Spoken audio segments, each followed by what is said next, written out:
Hey,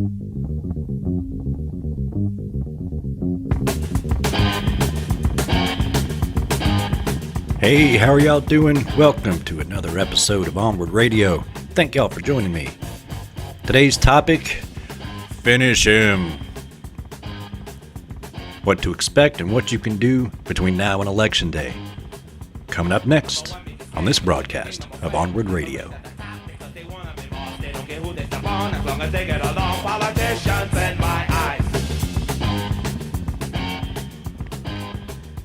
Got a whole lot to talk about in a little bit of time, but at the same time, not much to talk about at all, really. Not much time left. As of recording this, there are 8 days until Election Day. Can y'all freaking believe it's finally here? It's like lunatic Christmas. It can't get here fast enough. So now what? I've voted. You've probably voted. Now it's time to just sit back in our chair and recline and just wait and see what happens, right? No! Pedal to the metal, people. How many metaphors can you think of? Run all the way through the tape. No letting up. Don't think for a second that this for sure is going to go the way you want it to. If you are a Biden person, which I'm pretty sure most of you are, but maybe not all of you. Who knows? But I'm going to go over a bunch of little things around two basic topics. Number one, what to look for between now and Election Day. And number two, what you can do between now and Election Day. First off, what to look for. Of course, everybody's wondering about the whole October surprise thing and what's that going to be and is it going to be anything? Was that stupid Hunter Biden Rudy's laptop nonsense, was that it? Surely that was not it. It's almost a letdown. That we've waited 4 years and wonder what kind of crazy-ass shenanigans he's going to come up with to blow the whole thing out of the water. And Hunter Biden's laptop from Rudy? That's the best you got? We'll see. The James Comey thing from 2016 only happened a few days before Election Day. So something just a couple of days can still have enough of an impact to matter.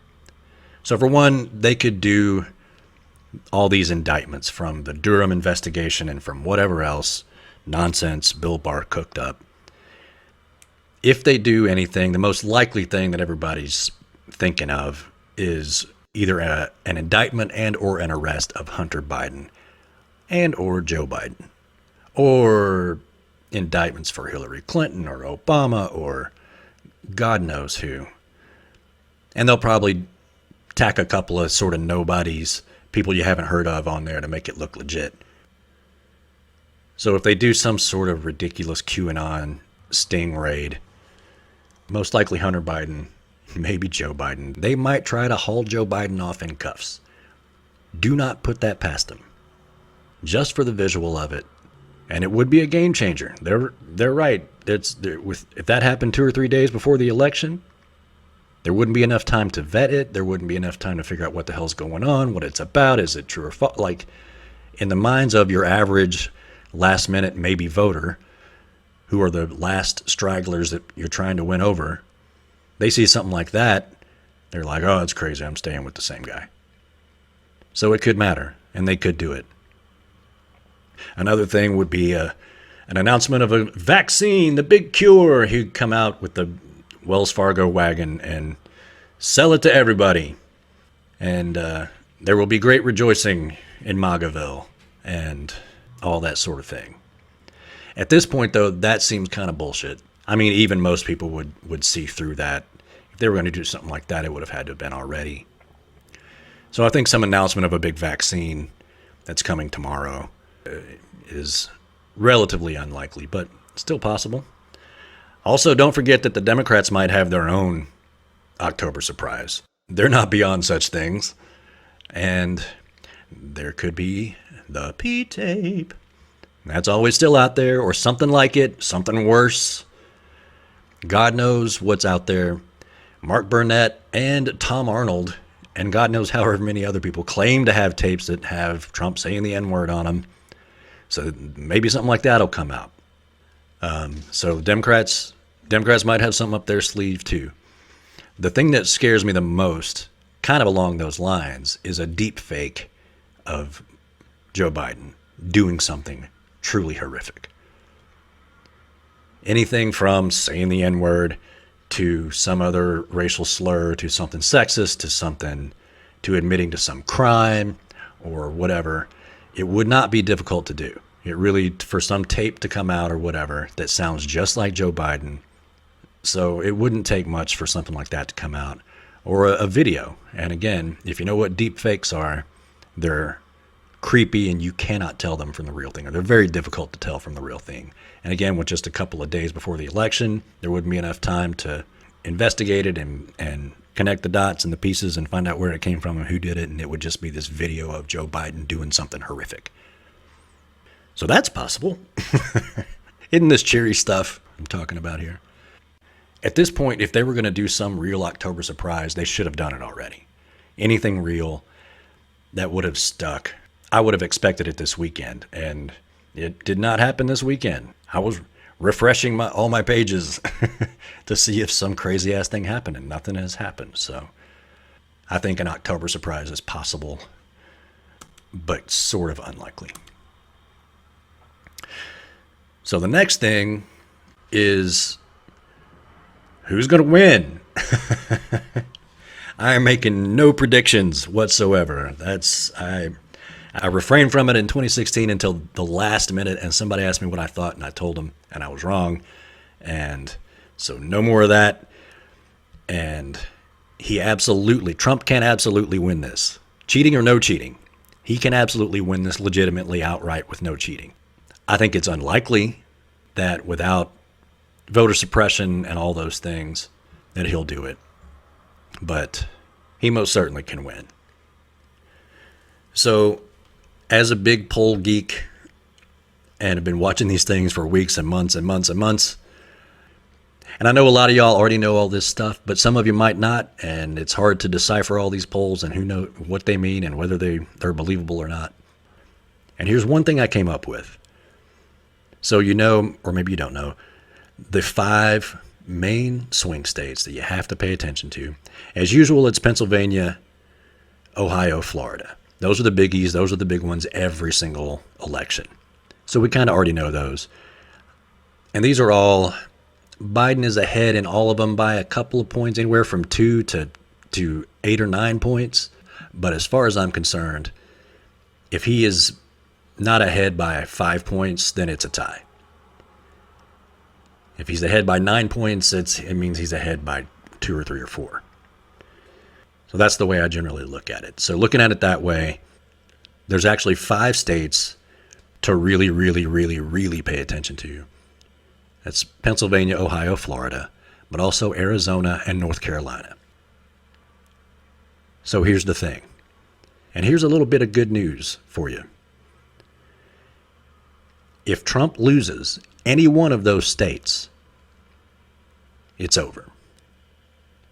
So let me backtrack also a little bit. This is stipulating that the Great Lakes are going to go blue, as they almost always do. They didn't go that way in 2016. Michigan and Wisconsin went for Trump in 2016, but they haven't done that before 2016 since the Reagan-Bush years. So just talking about this right now, just stipulate that Wisconsin, Michigan all go blue. After that, it's the 3 biggies, Pennsylvania, Ohio, Florida, and then you got Arizona and North Carolina. That are the other 2 biggies. Now, if Trump loses any one of those 5, it's over. He doesn't have a path to victory anymore. But if he runs the table and wins all 5, he wins. So it really boils down to that. And I know conventional wisdom right now is that there won't be a decision on election night. Remember that Pennsylvania and Wisconsin don't allow counting of their mail-in votes until Election Day. But states like North Carolina and Florida allow theirs earlier. So there's a good chance Pennsylvania is going to take a long time if it's close. Again, those states to watch: Pennsylvania, Ohio, Florida, Arizona, North Carolina. And that's assuming that the Great Lakes states go blue. Out of those 5, for whatever reason, for me, North Carolina is the one I watch the most. That's the one that went for Obama in 2008, went for Romney in 2012, Trump in 2016. It's a dead heat right now. We're going to know that one possibly on election night. So even if numerically that one doesn't decide the election necessarily, it's going to be a good indicator. If Biden wins North Carolina, and we know that early on, that's going to make me very, very, very happy. Well, remember, like I said, those 5 states, if Trump loses any of them, he doesn't have a path to victory. So even if we don't have the final vote tally on election night, I think there's a good chance we could have a very, very good idea of where it's going on election night. We could also know on election night if Trump won, if he ran the table on those states. Pennsylvania, Ohio, Florida, Arizona, North Carolina. If Trump runs the table, he wins. If Trump loses one of them, Biden wins. So there it is. That's the race. Unless something drastically changes in the next 7 days, which is highly unlikely. So I really think that is a positive looking thing for Biden. But Trump has run the table before. He did it last time. And he can do it this time. It looks more favorable to Biden, but we just have to see and do everything we can between now and Election Day. And do everything you can, literally everything you can for the next 7 days. Right now it's time to take out the jams, motherfucker!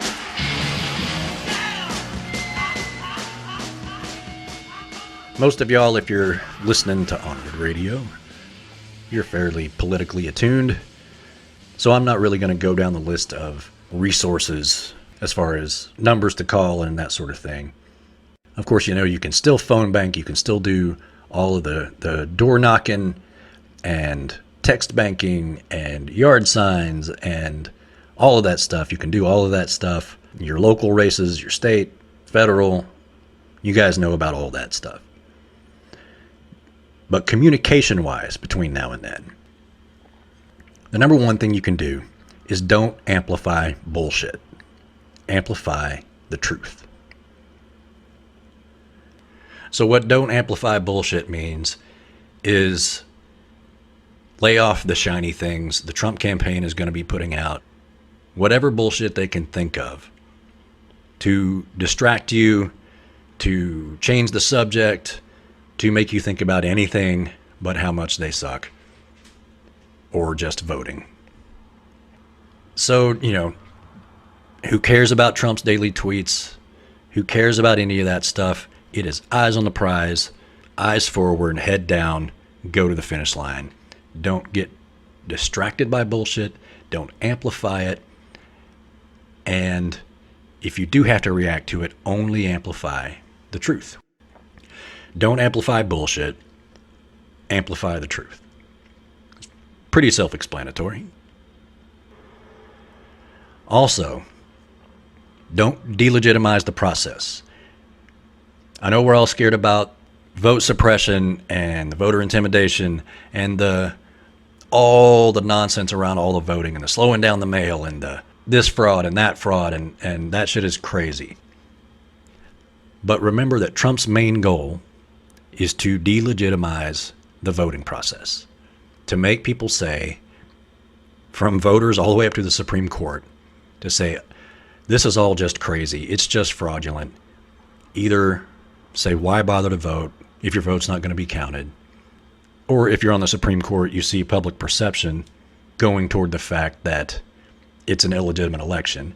They're more likely to take up the cases and take it all seriously and all that stuff. So don't delegitimize the vote between now and Election Day.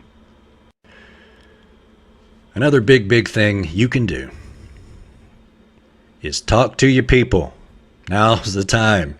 Don't wait anymore. Don't wait any longer. If you got somebody you need to talk to, if you got somebody that you know is probably going to vote for Trump but might not, or somebody you know who is probably going to vote for Biden, but they still kind of don't like him, or somebody you know that just isn't going to vote, now's the time to talk to them and explain to them how important this really is. So think about it this way. You can either talk now or scream later. You can either talk to your people now and get this done, or we can spend the next 4 years plus, maybe the rest of our lives, screaming about what happened here. Another way to think of it is like this. Somebody said this earlier. I didn't make this up, but it rings very true. You have to think of it like a hostage negotiation. In that, the longer you keep them on the line, the more opportunity you have to say something that might make a difference later. So you just got to, if you are going to talk to somebody, if you are going to talk to your people, talk to your mom, your dad, your grandparents, your voting age kids. Remember that the more you talk to them, I mean, they're not going to change their mind on the spot. They're not going to go, by golly, you're right. I've been for Trump for 4 years, but I'm voting for Biden now. That's not going to happen. You're never going to hear that. So you just got to talk to them, let them know that you care about them and you care about the country, and this means a lot to you, and hopefully they'll do the right thing. But you still got to talk to your people. One last thing, and certainly not least, and I brought this up earlier, is pick your metaphor here, but run through the tape. Pedal to the floor. Aptly for the times, boot on their neck. Do not let up. Do not let up. Do not let up. You got to keep going. You got to remember when I was a kid playing baseball, you never got in more trouble than when you didn't run through first base. You got to run all the way through. You can't stop. Can't stop. Don't despair. Don't relax. Don't go to either of those extremes. It is one foot in front of the other, hard and fast to the finish line. You don't slow down until you're 10 yards past the finish line, till you're in the back of the end zone. Finish him. Remember Mortal Kombat? This is when we can't stop until we pull his spine out and show it bloody to the world. A little bit of a dark image there. It was a video game. But finish him. Flawless victory. That's what we're looking for. Anyway, speaking of football, here's a little story. Leon Lett. A good section of y'all may have just chuckled. If you don't know football, Leon Lett was a defensive tackle for the Dallas Cowboys in the 90s. Very good player. He was famous for a couple of things. One of them in particular was Super Bowl 27, Cowboys versus the Bills, January 31st, 1992. It was the fourth quarter. Buffalo has the ball. Cowboys are on defense. Quarterback gets sacked, fumbles. Leon Lett picks it up, runs it about 55 yards, and then with just a couple of yards to go, and he's about 8,000 pounds, so he wasn't running terribly fast. But with just a couple of yards to go, he sticks the ball out, kind of showboating, kind of showing off. And a Bills wide receiver named Don Beebe came from all the way downfield, came up behind Lett without him knowing it, and Lett is sticking the ball out, and Beebe knocks it out of his hands before he can get in the end zone. Let's not do that, huh? That was one of the dumbest plays in Super Bowl history. And if we do that now, it'll be one of the dumbest plays in presidential election history. So don't do it. Don't relax. Don't get confident. Don't despair. Don't get so worried you can't do anything. But you got to get out there. You got to talk to your people. You got to make sure they don't screw around with us on election day. Eyes forward. pedal to the metal. Don't Leon Lett this.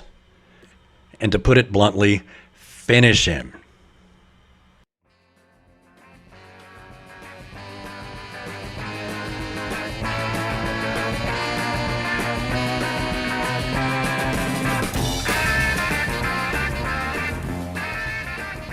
All right, that's all I have for right now. Thank y'all so much for being here.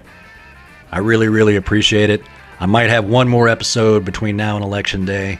If I do, it'll be more of a harbinger of doom for what's going to happen after Election Day, no matter who wins. If you find this of value to you, please visit the tip jar. That's Venmo, rwtipjar, PayPal, RogerWallace71 at Gmail. So let's get this done, people. We can do it. Let's do it. Thanks so much for being here. We'll see you next time on Onward Radio.